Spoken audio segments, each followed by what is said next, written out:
성도 여러분, 20세기의 위대한 기독교 변진가요? 복음의 증인을 꼽으라면 결코 빠질 수 없는 C.S. 루이스가 한 번은 그가 가르쳤던 캠브리지 대학의 채플에서 예수의 구주되심이라는 주제로 설교를 했습니다. 그런데 채플이 다 끝나고 난 뒤에 한 학생이 C.S. 루이스 교수에게 이렇게 말했습니다. 오늘 만약 교수님께서 예수를 우리가 본받아야 할 위대한 스승, 롤 모델이라고 말했다면 우리 모두는 교수님에게 아마 뜨거운 박수를 쳤을 겁니다. 그런데 교수님은 예수는 구세주라는 캐캐묵은 기독교 교리를 얘기했기 때문에 우리는 어떤 반응도 보이지 않은 것이라고 말하는 것입니다. 세계 최고의 지성인들이 모인 캠브리지 대학의 채플에서 아마 그날 보인 학생들의 반응이 누가 봐도 아주 냉랭하고 거부감을 불러왔던 모양입니다. 아마 다들 팔짱을 끼고 설교하는 교수가 왜 저런 소리를 하는 거야? 그런 표정으로 쳐다보지 않았겠습니까? 그때 C.S. 루이스가 그 청년에게 이렇게 반문을 했습니다. 자네는 정말 예수가 완벽한 모델이라고 생각하는가? 그럼요. 당연히 그렇게 생각합니다. 그러면 이 완벽한 모델이신 예수를 따라가는 것이 자네에게도, 자네 인생에게도 참 중요한 삶이라는 것을 동의하나? 네, 그렇습니다. 그러면 자네에게 한 가지를 더 묻겠네. 자네는 완벽한 도덕적인 모델이신 이 예수를 자네가 완전히 따라갈 수 있다고 생각하나? 청년은 한참 생각하다가 대답했습니다. 아니, 완전하게 따라갈 수는 없겠죠. 그러면 자네도 자신의 도덕적인 실패를 인정하는 것이군. 그렇다면 자네의 삶 속에서 실수가 있었고 죄가 있었다는 사실을 인정하는가? 네, 그것은 인정합니다. 그렇다면 자네에게 지금 필요한 것은 도덕적인 롤 모델의 예수가 아니네. 자네의 도덕적인 실패와 그 죄로부터 자네를 구원할 수 있는 구세주이신 예수가 먼저 필요한 것이네. 죄인에게는 모델로서의 예수가 필요한 것이 아니라 구원자로서의 예수가 필요하다네. 꼭 명심하게 구주이신 그리스도를 만난 다음에야 비로소 그분은 자네에게 자네 인생에 참된 모델이 될 수가 있다는 사실을 잊지 말게. 이 유명한 일화를 소개하면서 저는 그날 채플의 설교 제목을 이렇게 바꿔야 했을 것이라는 생각을 하게 됩니다. 모델 예수보다 구주 예수가 먼저라네. 여러분, 구원자로서 이 땅에 오신 예수는 우리가 사는 오늘날도 별로 매력을 느끼지 못하게 만드는 주제입니다. 더군다나 예수 그리스도만이, 오직 주님만이 인간이 하나님 앞에 나아갈 수 있는 유일한 길이 되시고 오직 예수의 이름 외에는 천하 인생의 구원을 얻을 이름이 없다. 복음의 이 절대성은 종종 심각한 충돌을 가져오죠. 그래서 여러분, 이 세상의 모든 지성인들이 가장 싫어하는 성경 구절이 뭔지 아십니까? 방금 말씀드린 사도행전 4장 12절 말씀입니다. 이 예수 밖에는 다른 아무에게도 구원은 없습니다. 사람들에게 주신 이름 가운데 우리가 의지하여 구원을 얻어야 할 이름은 하늘 아래에 이 이름밖에 다른 이름이 없습니다. 믿으십니까? 네. 그런데 이 말씀은 예수 믿지 않는 사람들의 마음을 가장 자극하는 말씀입니다. 이런 말씀은 또 있죠. 요한복음 14장 6절 말씀입니다. 같이 한번 읽을까요? 시작.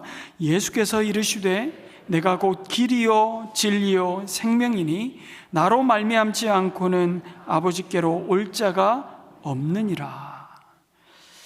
어쩌면 이 두 구절은 예수 안 믿는 사람들을 가장 화나게 하는 성경 구절일지도 모르겠습니다. 여기에 대하여 많은 사람들은 이건 기독교에 참을 수 없는 오만의 소치라고 말합니다. 그래서 사람들은 이렇게 주장하죠. 모든 종교는 구원에 이르는 길이 그냥 조금씩 다를 뿐이지 그러나 궁극적으로는 구원이라는 한 자리에서 우리는 결국 다 만나게 될 것이라고. 그것이 유명한 산을 오르는 등산로 비유입니다. 높은 산, 그 정상을 가기 위해 동으로 올라가든 서로 올라가든 북쪽으로 올라가든 남쪽으로 올라가든 우리는 마침내 결국은 정상에서 만날 것이라는 아주 멋있는 합리적인 말로 들립니다. 종교를 갖지 않은 사람들도 종교라는 것이 진리를 추구하고 종교라는 것이 모두 다 행복하게 살고자 하는 것인데, 세상을 보편적인 이러한 가치를 가지고 하나로 만들어 가다 보면 우린 다들 정상에서 만나게 될 것이라는 주장이죠. 얼마나 세련되고 멋있는, 박수를 치게 만드는 말인지 모릅니다. 우리는 소위 종교다원주의의 이 합리적 사고 속에서 예수 외에는 구원이 없다는 구원의 이 절대성을 주장하는 것은 독선적이고 어리석은 맹신이라고 지탄받는 시대를 살아가고 있습니다. 여러분, 종교다원주의자들처럼 우리도 그렇게 말하면 얼마나 근사해 보이고 얼마나 합리적이고 사람들 앞에 얼마나 품위도 있어 보이겠습니까? 그러나 하나님의 말씀인 성경은 그렇게 말하지 않습니다. 개역개정으로 다시 사도행전 4장 12절을 읽어보면 다른 이로서는 구원을 받을 수 없나니 천하 사람 중에 구원을 받을 만한 다른 이름을 우리에게 주신 일이 없음이라. 그래서 이 복음의 절대성을 담대히 선포하는 자리에는 예나 지금이나 두 가지 반응으로 극명한 대조와 충돌이 일어나죠. 이 말씀을 듣고 자신의 죄를 회개하고 돌이킴으로 구원의 은혜를 누리든지, 아니면 그것을 거부하고 심지어 대적하며 하나님과 상관없이 자신의 길을 가든지 둘 중 하나입니다. 그리고 안타깝게도 후자의 길은 영원한 사망의 길이라고 성경은 말씀합니다. 오늘 말씀은 그 충돌의 현장에 등장하는 사람들의 모습을 보여주죠. 우리가 계속 몇 주에 걸쳐서 살펴보고 있는 성전 미문에서 나면서부터 걷지 못해 구걸하며 자신의 생명을 연장하고 있던 한 사람을 베드로와 요한 사도는 나사렛 예수 그리스도의 이름으로 일어나 걸으라 명령하였습니다. 그리고 그는 40여 년의 세월 동안 단 한 번도 자신의 발로 일어서서 걸어보지 못했던 그 성전 마당을 걷고 뛰며 자신에게 이루어진 하나님의 은혜와 구원의 기적을 찬송하였습니다. 그리고 베드로 사도는 자신의 능력이 아닌 오직 예수 그리스도의 이름이 그를 구원했다고 선포합니다. 그 이름을 믿고 의지하는 모든 자에게 주어질, 차별 없이 주어질 기쁜 구원의 소식을 증거합니다. 이 일로 예수님을 믿고 죽게 돌아온 자가 남자의 수가 약 5천 명이었다고 말씀하죠. 성전 미문에서 구걸하던 병든 자에게 나타난 이 일은 9절의 말씀처럼 분명 착한 일이었습니다. 누가 보아도 그 일은 하나님이 기뻐하시는 일이었습니다. 분명히 그 일은 모든 사람이 함께 축하하고 기뻐할 일이었습니다. 그러나 바로 그곳에 전혀 다른 반응을 보이는 세력이 있음을 보여주십니다. 바로 대제사장들을 비롯한 사두개파 사람들이었고, 그들을 중심으로 한 유대인의 최고 권력기구인 사내들인 공회였습니다. 이들은 예수 안에 죽은 자의 부활이 있다고 백성을 가르치고 전하는 이 가르침과 사도들을 몹시 불쾌하게 여겼죠. 싫어했습니다. 이들 모두는 이 기적이 정말 사실이냐, 정말로 하나님의 역사였느냐, 그것엔 관심이 1도 없었습니다. 이것 때문에 내게 오는 이익과 손해가 뭔지를 계산하는 데만 혈안이 되어 있었죠. 자칫 자신들이 성전으로부터 누려왔던 그 특권과 막대한 독점적인 수익에 차질이라도 생길까 봐 사도들을 핍박하기 시작했습니다. 그러나 여러분, 더 근본적인 이유는 영적인 이유입니다. 만약에 사도들이 예수의 이름이 아니고 다른 이름으로, 다른 방법으로 기적을 행했다면 그들은 사도들을 적당한 선에서 구슬이고 타일렀을지도 모르겠습니다. 사도들도 모두에게 환영받고 칭찬받았을 겁니다. 그러나 그 사건은 분명히 예수의 이름 때문에 일어났고 그 사건은 너무나 명백해서 누구도 거부할 수 없었습니다. 그래서 유대 지도자들이 그것을 받아들이려면 예수의 이름을 인정할 수밖에 없었고, 그것은 그들 자신이 예수님을 십자가에 못 박았다는 자기의 죄악됨을 자신을 고백하지 않으면 안 되는 것이었죠. 그러나 그들은 그러고 싶지 않았습니다. 그래서 결국 이 사건 자체를 거부할 수밖에 없는 겁니다. 그리고 자신들이 옳다는 것을 입증하기 위해 때로는 아주 합리적인 생각으로, 때로는 위협과 물리적인 핍박으로, 때로는 그럴싸한 현실을 보여주며 너희들 잘 판단해라, 누가 힘 있는 자인지를 과시하며 회유함으로, 그리고 때로는 좋은 게 좋은 거다라는 식으로 진리를 상대화하고 물타기함으로 여전히 진리를 대적하고 진리를 무력화하려고 합니다. 그러나 여러분, 구원의 진리는 오직 하나입니다. 구원의 진리는 그 자체로 배타적이죠. 만약 진리가 무엇이든 배제하지 않고 모든 것을 다 옳다고 말한다면 그것은 절대로 진리일 수 없는 겁니다. 진리는 자기와 반대되는 것에 대해서 틀린 것을 틀렸다고 분명하게 말하는 것이죠. 교회가 세상으로부터 비난받거나 외면당하고 싶지 않아서 다원주의와 상대주의에게 복음을 양보했을 때마다 사회적인 체면은 유지되었지만 시대마다 복음의 능력과 생명력은 잃어버렸습니다. 그래서 사도 베드로는 담대하게 외치는 것입니다. 하늘 아래에 예수의 이름 외에는 우리에게 구원을 주실 다른 이름은 없습니다. 이 복음의 절대성을 증거하고 있는 것이죠. 이 복음의 절대성과 진리의 배타성을 여러분 쉽게 이해할 수 있는 질문 하나를 드리겠습니다.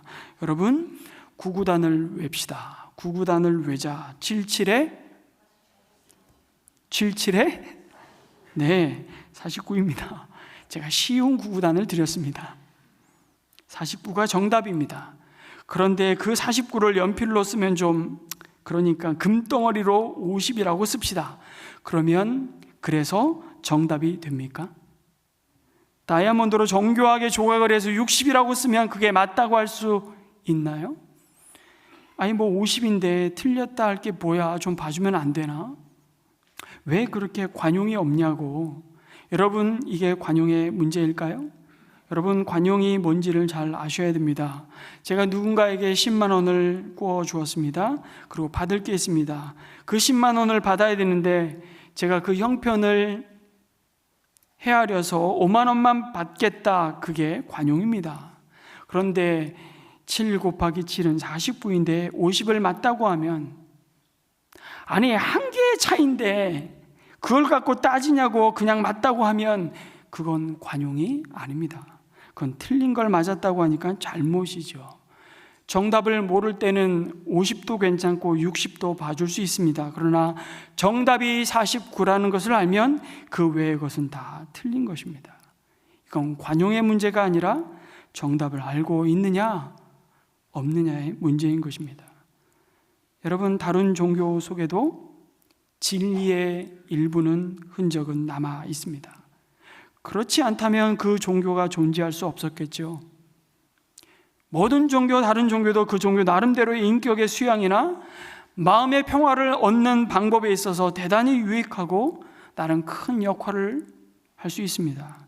또한 선행을 격려하고 인류 평화에 기여할 수 있습니다. 그러나 그것은 성경이 말하는 온전한 구원은 우리에게 가져다 줄 수 없습니다.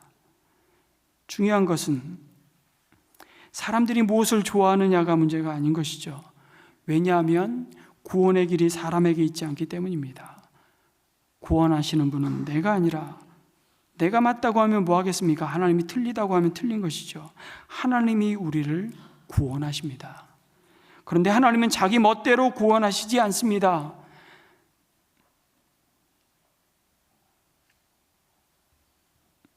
나에게 잘하는 인간을 구원하시지 않습니다. 나에게 많은 것을 갖다 바치는 그 인생을 구원하시지 않습니다. 구원받는 길을 하나님은 분명히 제시하셨습니다. 그것을 우리는 계시라고 합니다. 그리고 그 마지막 계시로 오신 분이 바로 예수 그리스도이십니다. 그 길이 예수 그리스도를 통한 구원의 길이죠. 하나님은 이 길로 오라고 말씀하십니다. 그럴 때 너희들이 나를 만날 것이고 너희가 구원될 것이라 말씀하십니다. 그 구원의 계시는 편협이 아니라 독선이 아니라 은혜의 길인 것입니다. 누구도 차별 없이 값없이 주시는 선물, 은혜의 길이죠. 이 오라는 길을 거부하고 다른 길로 가면서 구원이 없다고 말하는 것은 잘못된 것입니다. 예수님 외에는 구원이 없다. 왜냐하면 다른 이름을 준 적이 없다고 하나님이 말씀하시기 때문입니다. 왜 예수님만이 유일한 구원의 길이요? 그분만이 우리를 구원하실 수 있으실까요? 그분은 이 땅에 오신 하나님이시기 때문입니다. 제가 어느 날 이 집의 짬뽕이 너무 맛있다고 해서 우리 교육자들과 함께 해물 짬뽕집을 갔습니다. 먹으면서 감탄을 하며 이렇게 짬뽕이 맛있을 수가 있나. 그런데 한참 뒤에 그 짬뽕이 생각이 나서 저희 부부가 또 그 짬뽕집을 찾아갔습니다. 가니까 2,000원이 올랐더라고요. 그런데 가리비에 전복 하나가 들어간 것을 보는 순간 오른 가격은 생각도 안 하고 열광하며 먹었습니다. 그러면서 그런 생각이 갑자기 불현듯 들었습니다. 왜 사람들에게 이 복음은 해물 짬뽕만큼도 인기가 없고 열광하지 않을까? 왜 복음은 사람을 열광시키지 않을까요? 복음은 그 복음을 통과한 자에게는 하나님의 자녀가 되는 권세를 주시지만 먼저 우리에게 죽으라고 말씀하기 때문이지는 않을까? 너의 죄인됨을 고백하라고 합니다. 인간의 죄와 무능력을 공격하죠. 인간의 자존심을 무너뜨립니다. 나의 죄인됨을 고백해야 되고 내 가능성을 포기해야 하는 것이죠. 그게 싫은 겁니다. 그래서 복음은 구원의 기쁜 소식, 정말 복음이지만 자기를 사랑하는 사람에게는 그 복음은 아주 날카로운 칼이 되어 그 인생을 공격하는 대상이 되는 것입니다. 그래서 여러분, 복음에는 언제나 강력한 저항이 들어있다는 것을 아셔야 됩니다. 하나는 예수님의 이름을 거부하며 진리를 끝까지 대적하는 불의한 저항이 있고, 복음에 대해서 다른 하나는 불의와 거짓으로 복음을 가로막는 자들에 대해 예수님의 이름으로 도전하는 거룩한 저항이 있습니다. 그런데 우리가 이 복음의 절대성을 증거함에 있어서 우리가 놓치지 말아야 될 두 가지 자세가 있는데, 첫째는 예수 외에는 다른 구원 얻을 이름이 없다는 것이고, 이 복음의 절대성을 확실히 붙드는 것이고, 다른 한 가지는 뭐냐 하면 기독교가 유일한 진리를 소유했다고 해서 우리 자신이 배타적이 돼서는 안 된다는 사실입니다.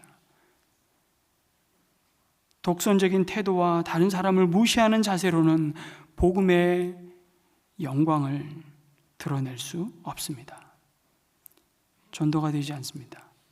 사랑이 뒷받침되지 않을 때는 진리 자체가 거부되기 쉽죠. 이런 점에서 기독교는 복음 전파의 방법을 다시 한번 곰곰이 재고할 필요가 있습니다. 사랑 없는 방식으로 그리스도의 사랑을 전파할 수 없기 때문입니다. 진리는 타협할 수 없는 것입니다. 그러나 그 진리를 사랑으로 드러내는 것은 가능한 것이죠. 아니, 그래야만 되는 것입니다. 예수 외에는 구원이 없습니다. 이 진리를 수호해야죠. 그러나 이것을 전하는 방법은 지극히 겸손함과 사랑과 인내를 가지고 나가지 않으면 절대로 안 되는 것입니다. 십자군의 방식이 아니라 내가 힘을 소유함으로 그 힘으로 누르는 방식이 아니라 날마다 자기 십자가를 지고 자기를 부인하는, 자기 부인을 통해서 오늘도 유일한 구원자 되신 예수 그리스도 이름을 오늘도 우리는 증거하는 자라고 말씀하십니다. 그래서 우리가 복음의 증인으로 서기 위해 사람의 지혜와 능력으로 설득하는 것이 아니라 성령의 충만을 구해야 하는 것이죠. 그리고 성령으로 충만한 증인들의 모습이 무엇입니까? 바로 그것이 거룩한 저항입니다. 그 저항은 오른편 뺨을 치거든 왼편 뺨을 돌려 대는 것입니다. 누군가 나에게 억지로 오리를 함께 가자고 하면 그와 함께 심리를 가주는 것이죠.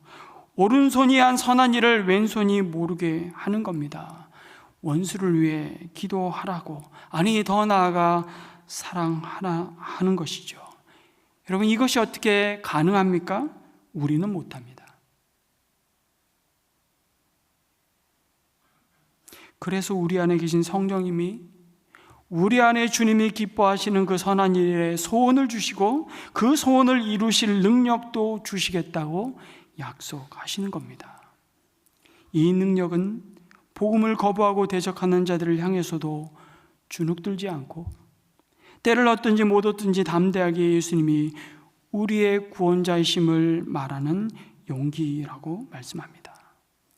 사내들인 공회는 베드로와 요한을 그들의 법정에 세우고 앞으로는 절대로 이 예수의 이름으로 아무에게도 말하지 말고 가르치지도 말라고 엄중히 경고하고 위협합니다.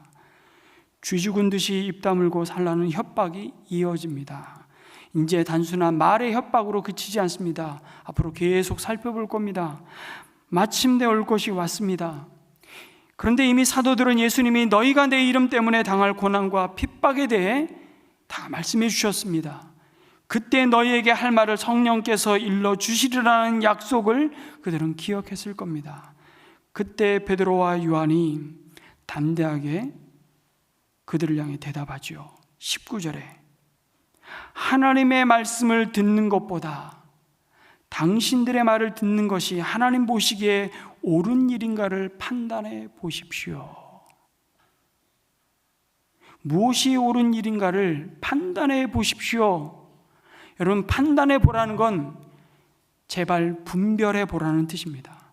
당신들이 누구보다도 하나님의 말씀인 성경의 지식에 탁월한 사람들 아닙니까? 하나님의 말씀을 가지고 한번 분별해 보시라고, 무엇이 옳은 일인지를 거침없이 이야기합니다. 더 이상 종교 지도자들이 알던 베드로와 요한이 아니었습니다. 그들이 어부였다는 것도 배운 것이 없는 보잘것없는 자들이라고 경멸하고 비하했던 종교 지도자들의 판단이 오히려 판단을 받고 있는 상황 앞에서 그들은 놀라고 당황했습니다. 그렇다고 대놓고 예수님처럼 그들을 무작정 죽일 수도 없었습니다. 여러분, 공회원들이 사도들을 경멸하는 말로 무시해도 그들이 증언한 말에 대해서는 단 한마디도 반박할 수 없었습니다. 이유는 부인할 수 없는 증거가 사도들과 함께 있었기 때문이죠. 바로 예수 그리스도의 이름으로 병 고침받고 성전에서 하나님을 찬양하는 또 다른 증인이 그들 곁에 함께하고 있었기 때문입니다. 여러분, 이 안진뱅이가 아마 본인이 자원해서 이 자리까지 왔을 겁니다. 사내들인 공회원들이 자신들에게 불리한 증인을 거기에 데려왔을 리는 만무하지 않습니까? 어쩌면 그들의 방해를 뚫고 베드로와 요한의 무죄를 증명하려고 이 사람이 그 자리에 왔을지도 모릅니다. 감히 여기가 어디라고 이 공회에 기어들어와 그를 죽일 듯이 쳐다보는 공회원들이 자신의 밥줄이었을 텐데 이제 빌어먹을 생각은 접어야 했을 겁니다. 대단한 용기가 필요했을 겁니다. 그러나 하나님의 은혜를 확실히 체험한 사람은 세상을 두려워하지 않습니다. 그는 그렇게 말했겠죠. 나를 보십시오. 여러분도 나를 아시지 않습니까?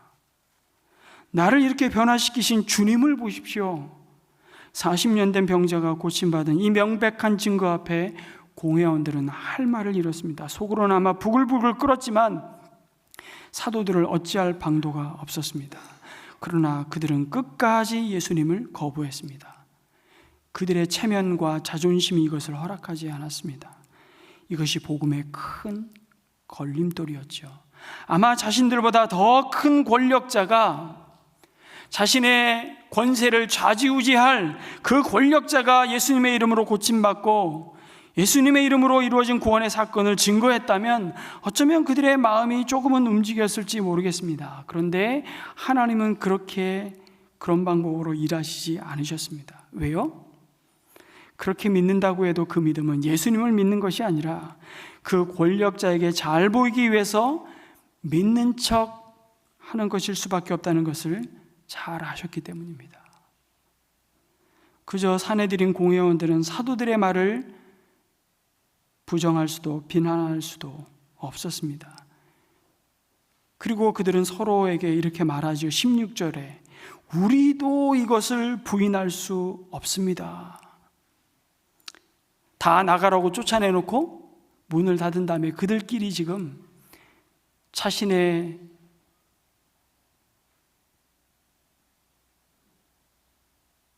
이 어리석음을 드러내고 있는 거예요.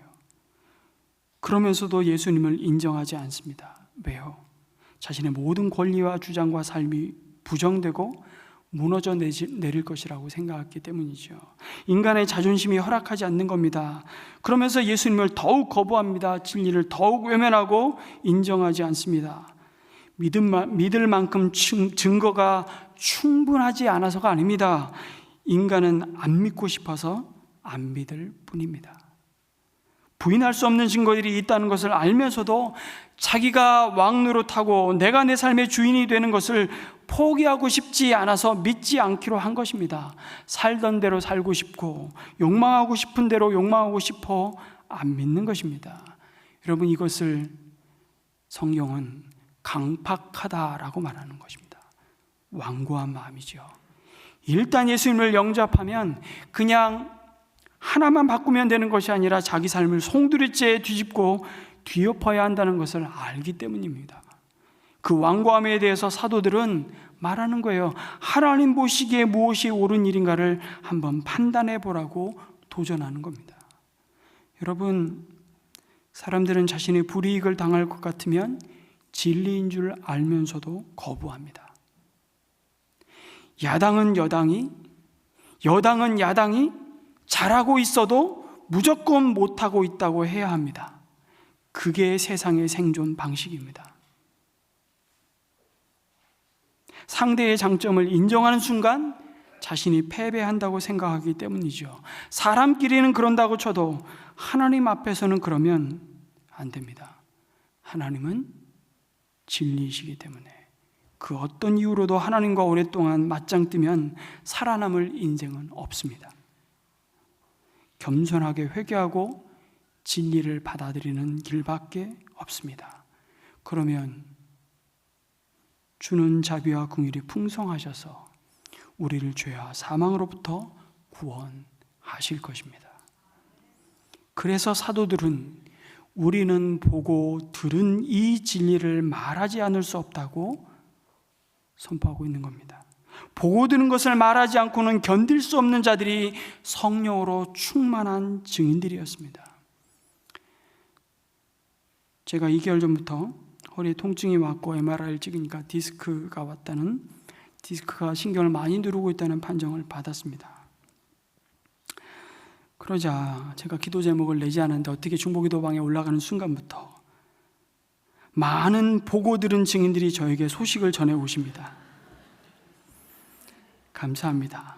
목사님, 수술할 필요 없고요. 이렇게 한번 운동해 보십시오. 자세를 교정해 보십시오. 그리고 의사 선생님들이 많은 조언들을 해주셨습니다. 잘 치료하고 있고 제가 주일 3번의 예배를 거뜬히 서서 설교할 수 있을 정도의 건강은 남아 있습니다. 제가 많은 사랑을 체험합니다. 보고 들은 것 거부할 수가 없는 겁니다. 불과 며칠 전만 해도 사도들은 유대인들이 두려워 문을 꼭꼭 걸어 잠그고 겁에 질려 다락방에 숨어 있었습니다. 하지만 오늘 사도들은 이 땅의 최고 권력자들 앞에서 두려움 없이 담대히 서 있습니다. 그 사이 사도들에게 무슨 일이 일어났던 거죠? 이들이 이토록 다른 사람이 될 수 있었던 이유는 무엇인가요? 객기인가요? 한번 용기를 부려보는 겁니까? 아니요. 그들을 변화시킨 것은 딱 두 가지입니다. 하나는 부활이요, 또 하나는 오순절 성령님의 강한 임재하심입니다. 죽음을 이기시고 무덤에서 일어나 그들 가운데 부활의 영광으로 오신 예수님을 보았을 때 제자들의 가슴에 세상 누구도 꺼뜨릴 수 없는 그 믿음이 잉태되었습니다. 그리고 이 믿음에 강력한 능력이 더해진 사건이 바로 오순절 성령 강림이었죠. 성령 하나님이 그들에게 임하시자 사도들은 두려움 없이 담대하게 온 세상에 하나님의 말씀을 선포하기 시작했습니다. 그 믿음의 용기는 거짓과 진리에 대한 불의한 그 위협에 굴하지 않고 보고 들은 것을 말하지 않을 수 없는 거룩한 저항이었던 겁니다. 예수 그리스도에 관한 진리에 대해 침묵하지 않았습니다. 십자가에 저주받아 사형당한 죄수의 이름, 예수는 입 밖에도 꺼내지 말아야 할 이름이었죠. 그래야 목숨만큼은 부지할 수 있는 이 예루살렘 성 안에서 오히려 사도들은 담대하게 선포합니다. 우리가 의지하여 구원 얻어야 할 이름은 하늘 아래 이 이름밖에 다른 이름은 없습니다. 여러분, 이 선포는 당신들이 유일한 구원의 이름 예수를 거부하고 죽였으니 회개하고 돌이키지 않으면 아무리 성전에서 천천의 수양과 만만의 수양으로 그 아름다운 예배를 드려도 구원과 영생과는 아무런 상관이 없는 자들임을 알리는 아주 굉장히 도전적인 메시지입니다. 여러분, 죽음을 두려워하지 않는 자들에게 쓸 수 있는 카드란 별로 없습니다. 죽음, 내가 너희의 목숨을 쥐고 있다는 그 위협이, 여러분, 세상이 사탄이 가장 강력하게 쓰고 있는 비장의 카드이잖아요. 우리의 믿음을 흔드는. 사도들에게는 부활의 생명이 영생이 함께하기에 아무런 소용이 없었습니다. 여러분, 세상은 누구를 가장 두려워하는 줄 아십니까? 자신들에게 제공되는 안전체제를 의존하지 않는 자들을 두려워합니다.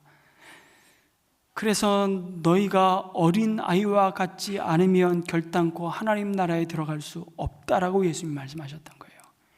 여러분, 어린아이들이, 아기들이 순수하고 다른 사람보다 상대적으로 별로 죄 짓지 않아서 그 말씀을 하신 건가요? 그러면 성경을 정말 잘못 이해하신 겁니다. 여러분, 아이들이 조금만 크면서 자의식이 생기기 시작하는 순간부터 가르치지 않아도 기가 막히게 거짓말하는 걸 우리는 다 우리 자녀들을 키우면서 우리는 다 속아봐서 합니다. 아이들이 순수하다고요? 아니요. 그런데 예수님이 왜 어린아이 같지 않으면 결단코 천국에 들어갈 수 없다고 말씀하셨습니까? 그 아이는 전적으로 그 부모를 의존하지 않고는 생존이 불가능하기 때문에. 그 믿음을 우리에게 말씀하시고 요구하시죠. 세상은 그런데 누구를 두려워하냐면 자신들이 제공하는 형벌을 두려워하지 않고, 자신들이 제공하는 보상을 부러워하지 않고, 자신들이 제공하는 안락과 보장된 미래에 매료되지 않는 자들을 그래서 가장 두려워합니다. 오직 전적으로 하나님만 두려워하며 의존하는 성령 충만한 그 증인들을 두려워할 수밖에 없는 거죠. 자신들의 권력과 부를 시시하게 여기는 사람들을 가장 무서워합니다. 세상에서 이런 사람이 누구라고 말씀하십니까? 세상 사람들의 환호와 인기와 지지와 평가보다 그 하나님의 인정과 판단을 두려워하는 믿음의 사람들입니다. 땅의 법정이 내린 불의한 처벌에 이 겉사람, 이 육신의 목숨이 어떻게 될지에 관심이 있지 않고, 하늘의 법정에 앉아 계신 하나님의 판단 앞에 내 영원한 목숨이 어떻게 될지에 더 관심이 있는 자들이 바로 성령 충만한 증인들이었습니다. 자랑할 것이 이 땅에 있지 않고 하늘에 있는 자들이요, 그래서 영광과 소망을 땅에 두는 자들이 아니라 하나님과 그의 나라에 두는 자들이 바로 성령으로 충만한 증인들입니다.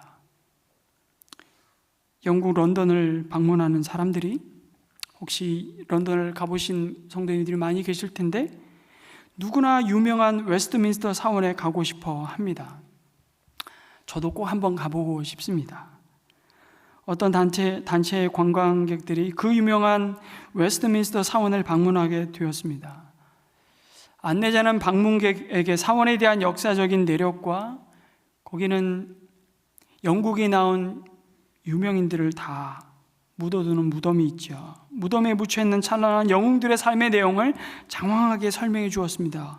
그리고 현재 교회가 어떤 프로그램을 어떻게 운영하고 있는지도 알려주었습니다. 어떤 행사들이 지금 이루어지고 있고, 안내자는 모든 설명을 다 끝내고 마지막으로 방문객들에게 더 궁금한 것이 있는지를 물어보았습니다. 이때 미국에서 온 한 여성도가